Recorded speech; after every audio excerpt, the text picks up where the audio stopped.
was just go.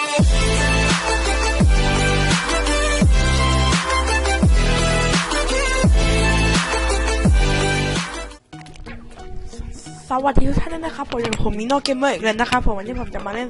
สลามันเทอร์นะครับผมคนนี้นูบะไม่ใช่เล่นนูเกมเนาะเกมนี้กูมีเงือบนะครับ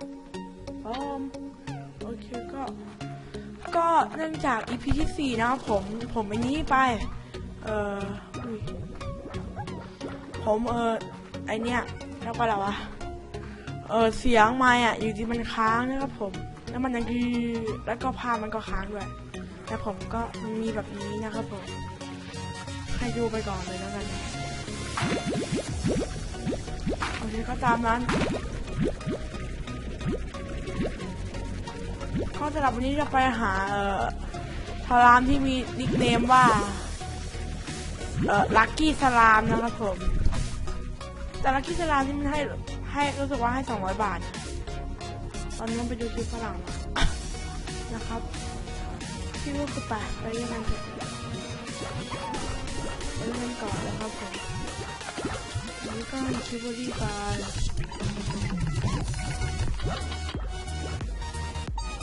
ตรงนี้ก็ไม่เข้ามาเอาเนาะเอาอย่าเคยจะเต็มอ่ะนั่นแหละง่ายดี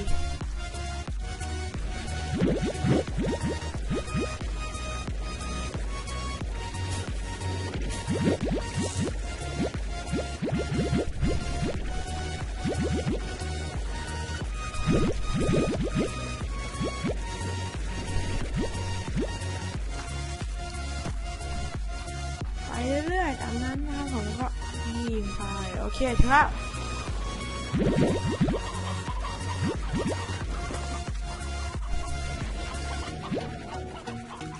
ป๊อบวิ่งไป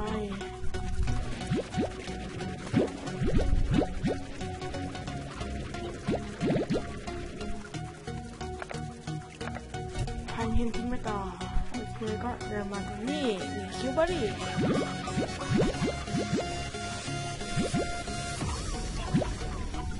ไปก็ฟุตโอเคครบรักกันก็กลับบ้านวิ่งไปเรื่อยๆ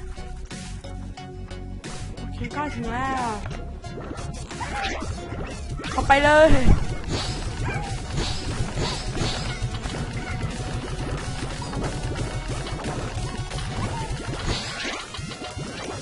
ถามว่าที่ผมกดนี้กดทำไมผมกดเล่นๆนะครับผม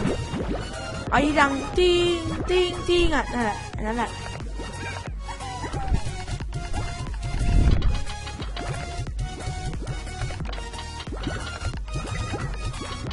เผลอกดผิด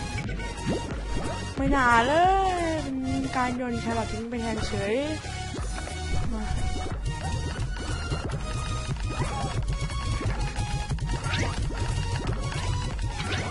โอ้แครอทเต็มมากแล้วตอนนี้ก็ไปข้างในต่อนะครับผมมาบูมพลังเรายังไว้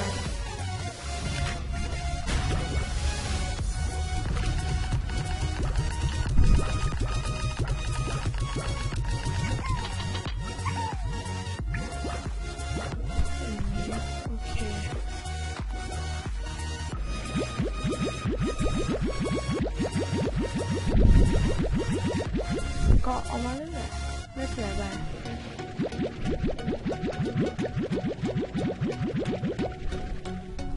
ก็หาถุงไปนะครับ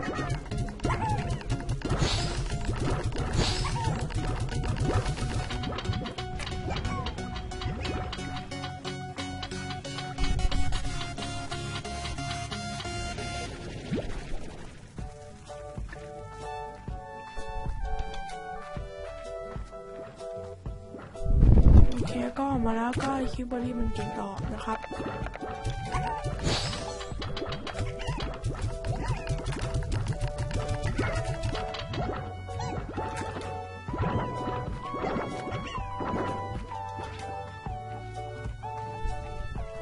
ก็ไปหาลัสลามันนะครับผม ใน จ้าดิแหลกไปทางไหนวะ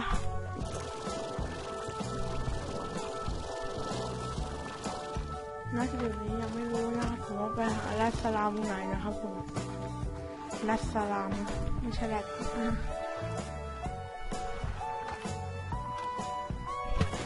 นั่นไงตก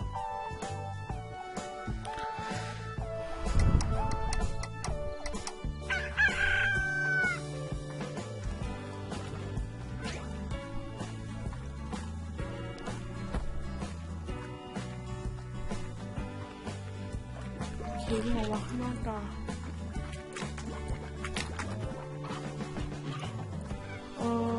นี่ไงตรงนี้ก็อินโทรที่ผมอัดไปเมื่อวานก็ถือว่าเป็นอินโทรอย่างเดียวนะครับผมก็ไม่นับว่าเป็นแถววันเสาร์นะครับผมแหม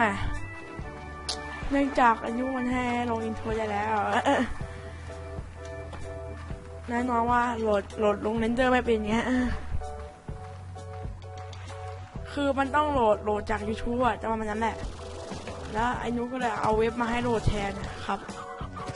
เพราะไม่งั้นเดี๋ยวมันจะเป็นแบบดูแบบเป็นแบบ YouTube แบบไอ้นั่นอะเรียกว่าอะไรวะ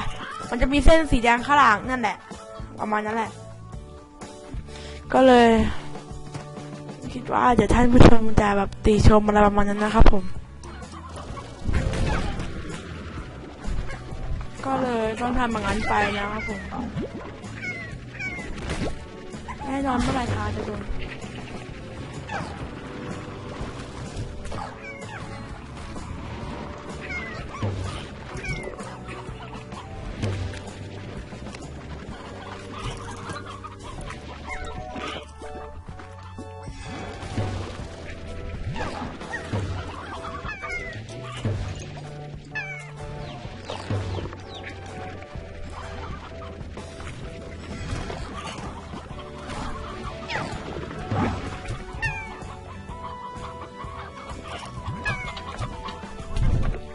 โอเคก็ไปเรียบร้อยแล้วทาตายแล้ว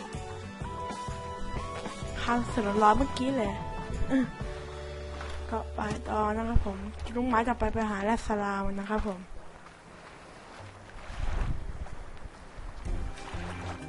อุ้ย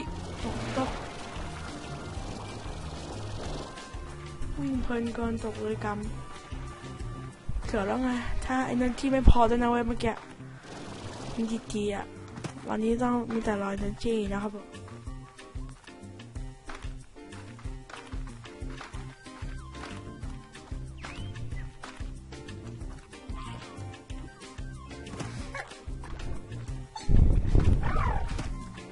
พุทธสลามพุทธสลาม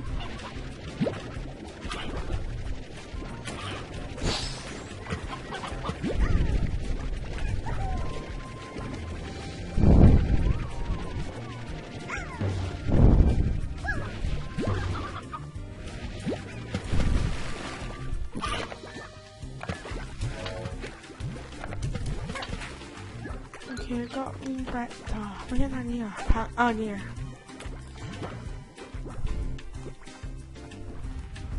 ตามรับอีก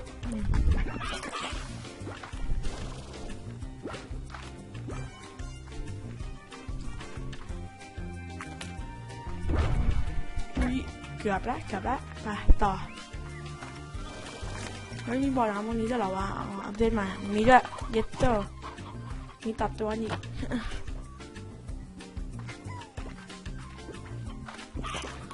อัปเดตใหม่ใช้ไรก็เดิมมีแมงโก้ด้วยเย็ดโต้มันก็ต้องมีมินแมงโก้ตรงนี้เพิ่งเห็นว่ะครั้งอื่นไม่เคยไม่สังเกตนะครั้งอื่นอะไม่สังเกตเลยว่ามีมินแมงโก้อยู่ด้วยเพิ่งเห็นนะว่ามีต้นมินแมงโก้อยู่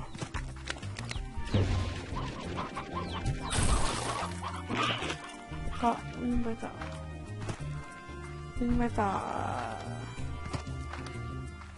นี่ไงต้องเอาสลามคีย์มาตรงนี้เว้ยปัญหาคือเราไม่มีทีไง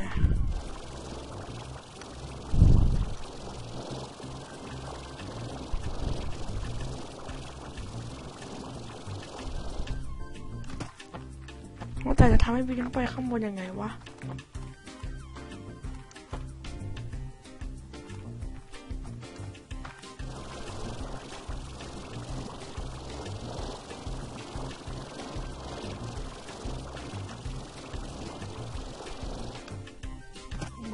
บินดีๆบินกระบินไปแล้วเมื่อกี้ไม่น่าเลยจะว่ายไปฝั่งนู้นได้ง่ายๆ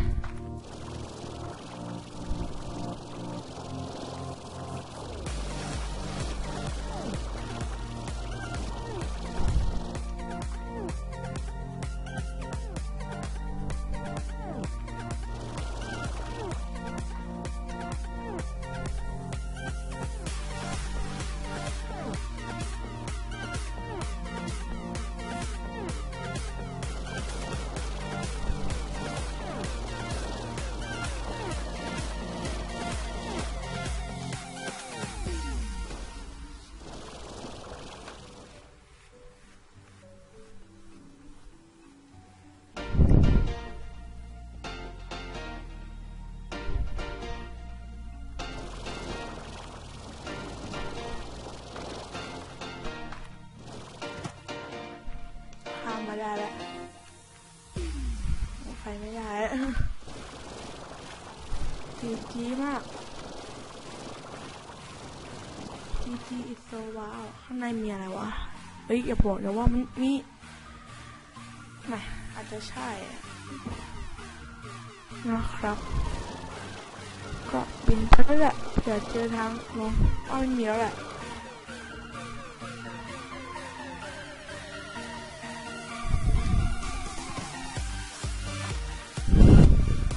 ต้องกลับ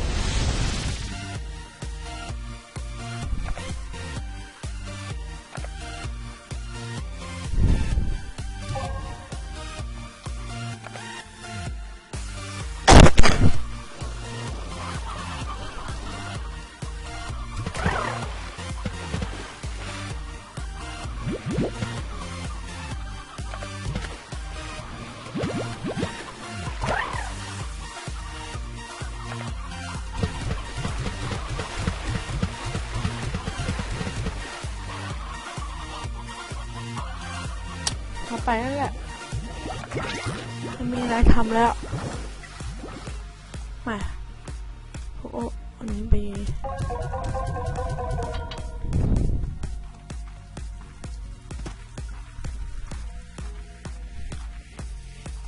ิ่งไปต่อแล้วแหละตามนั้นนะผมก็หาไก่ไว้ด้วยนะได้มันกินไอตัวโคโดอะอะไรโคโดสักอย่างเนี่ยรวมแล้วมันเชื่อทับบี้โคโดป่ะ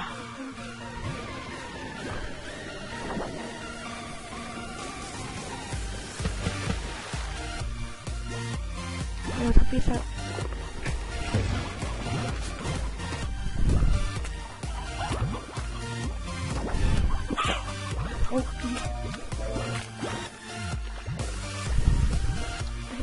ไก่น่าจะตาเลยเนี่ยเมื่อกี้ตอนนั้นจะตาเลยไก่อ่ะเมื่อกี้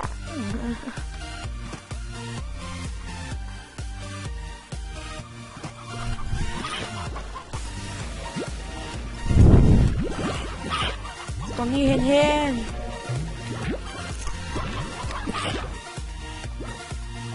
คอกเลย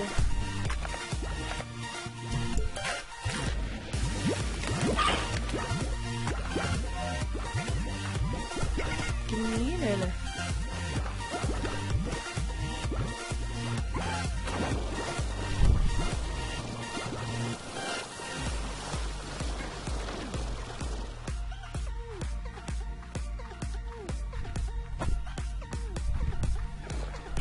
อะไรจะเต็ม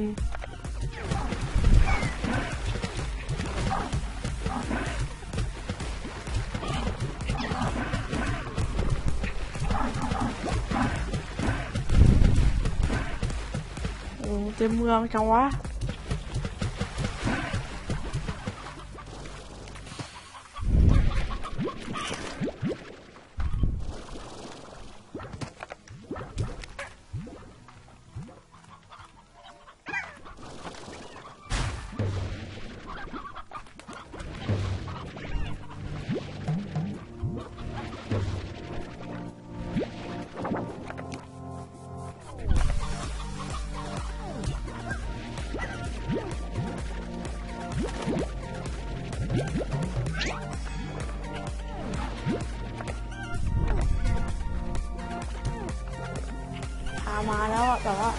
น้ำก่อน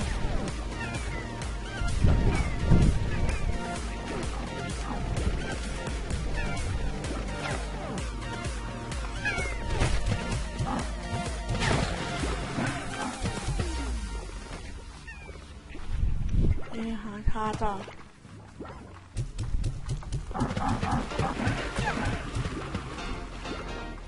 หมดยังหมดแล้วโอเคจุดน้ำต่อรีบดูเลยตอนนี้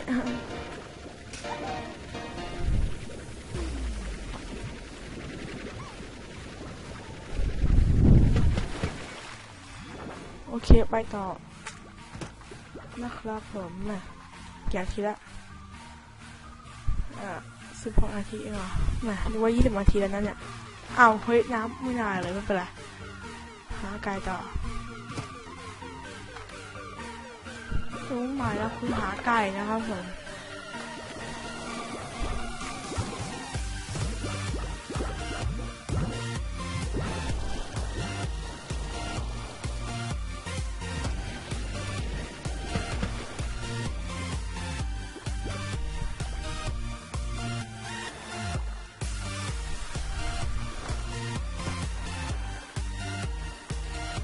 ทับปีโกโดเนี่ยดูแล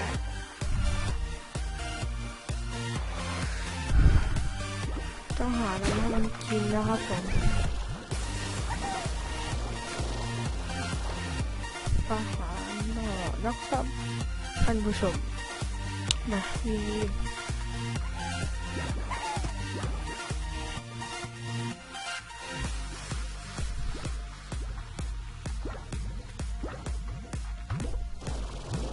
วิธีทางแล้วว่าเพิ่งสังเกตอาจจะซ่อมอยู่จ้ะกูไปขาดแล้วไม่เข้าดีกว่าวะเข้าอะไรดีอะ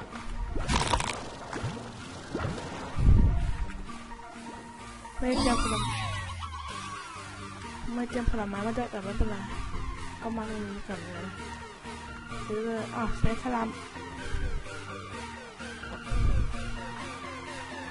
ดีจ้ะแล้วกลับ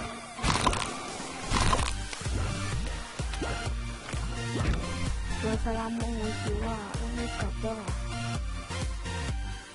ท้าย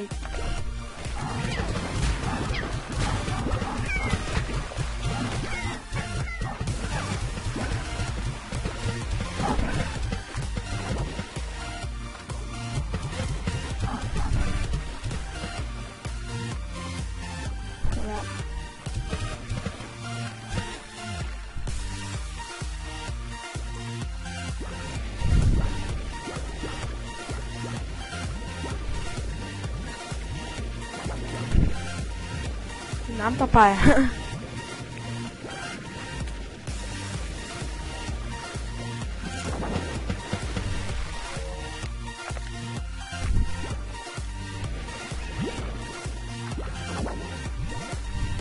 ถ่ายแล้ว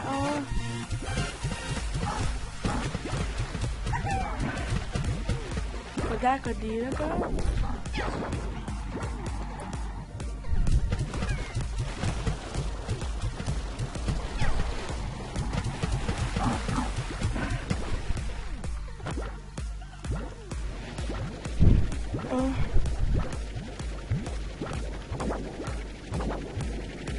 ไปเลยแหละ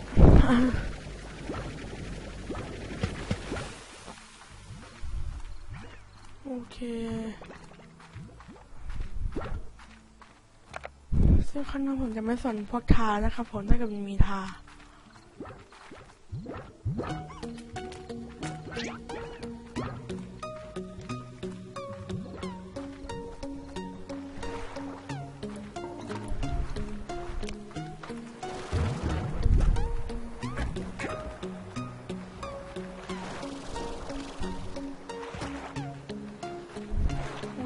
ถึงตรงนี้แล้วก็ไปตรงนู้นก็จะเจอทางกลับบ้านไม่ใช่นี่หว่า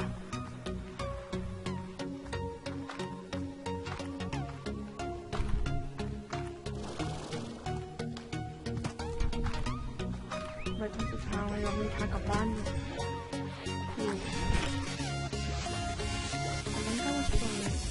ต้องไปตรงนู้นผิดทางอีกแล้วไปต่อ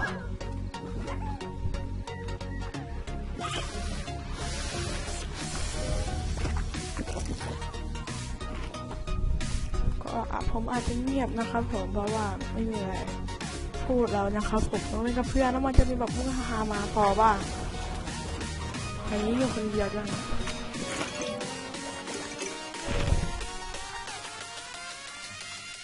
โอเคก็ไปกันว่ามันช่วยไม่อาจคนเดียวดีแล้วนะครับ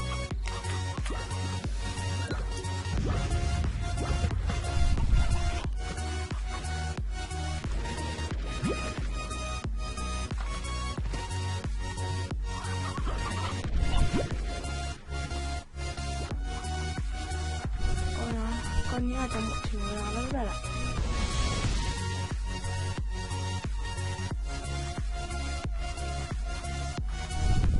ดูดีไม่มีท้าแล้วก็รีบนอน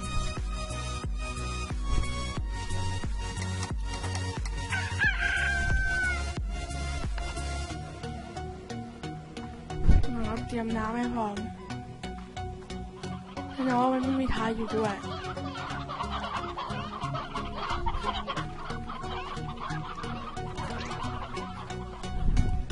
ไม่มีทางเขาแสดงว่าเราโชคดีนี่แล้วปะนี่แล้วแล้วพอเก็บก็ไปต่อผมก็ไปเอาเฮนก่อนนะครับผมเพื่อไปโกโดนะครับผม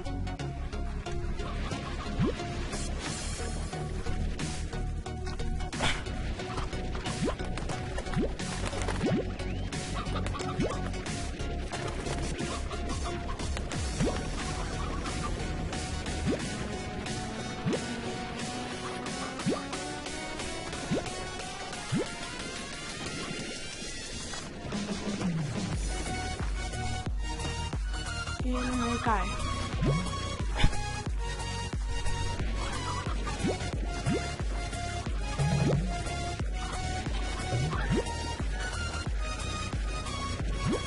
โดจะอิ่มแล้ววะ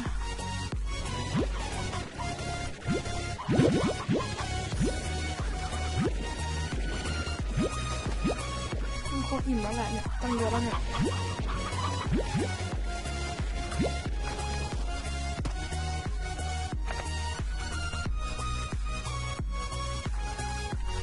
ก็โกไปนะครับผมเดี๋ยวแค่ไขตรงที่ไม้นะครับผมมันจะผมว่าจะอันนี้ละปิดอะไรนะคลิปละนะครับผมก็ไปต่อเลยตอนนี้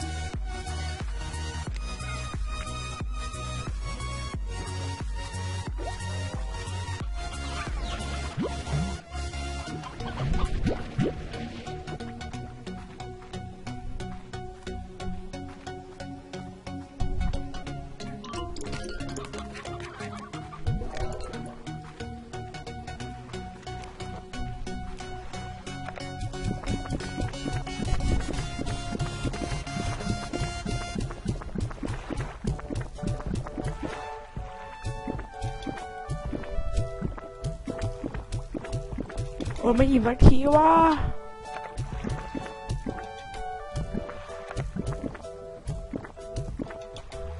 ไม่อิ่มสักทีเฮ้ยนี่หมดตัวนะนี่มันก็โคตรเยอะเลยนะเว้ย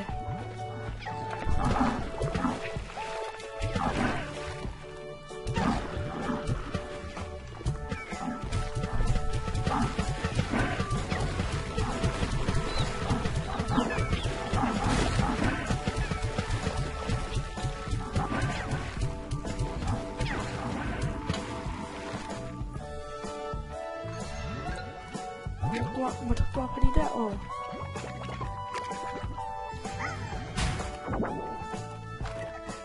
นี่ก็ต้องเอากลับไปหาเห็นต่อนะครับ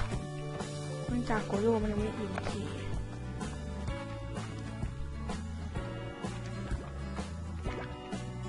นี่คือให้มันโคตรเยอะแต่ดูมันก็กำลังจะอิ่มมาด้วยนะเมื่อกี้งั้นก็น้ำเตรียมไปก่อนแล้วด้วย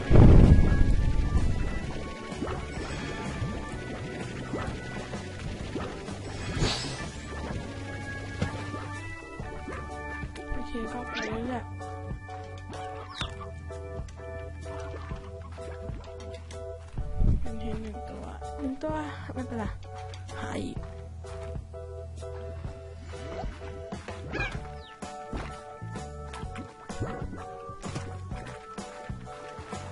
ว่าจะมีอะไรอีกแล้วจะทำเนี่ย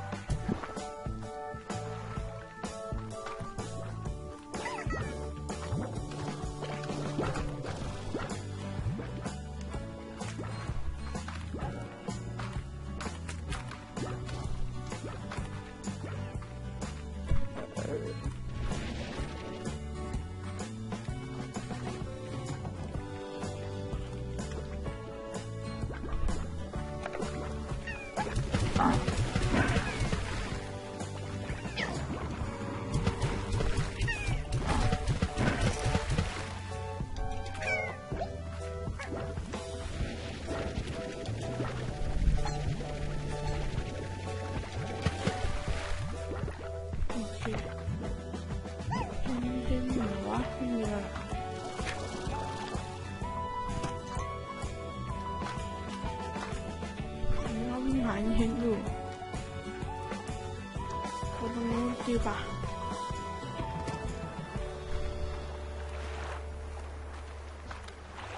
ไม่มีเห็นจำหน่าย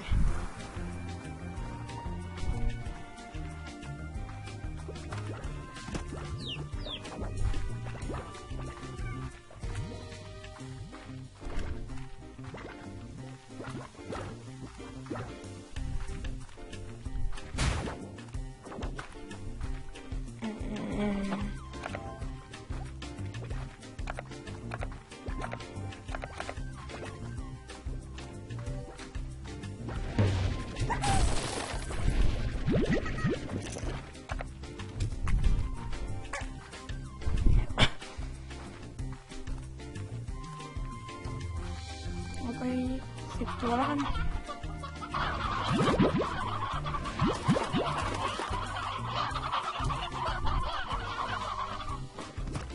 ไปต่อ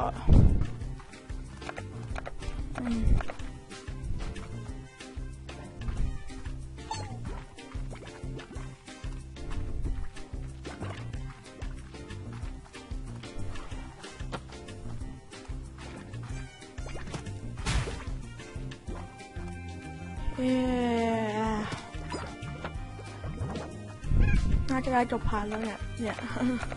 นะครับผมก็ไปวิ่งถ้า40 นาทีหรือ50 นาทีนะคงแยกเป็น2 พาร์ทเท่าไหร่ได้แล้ว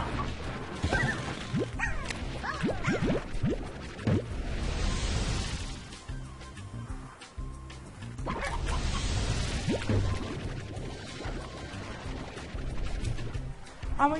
ไม่มีกล่องเหรอเอ้ยไม่มีกุญแจเหรอวะ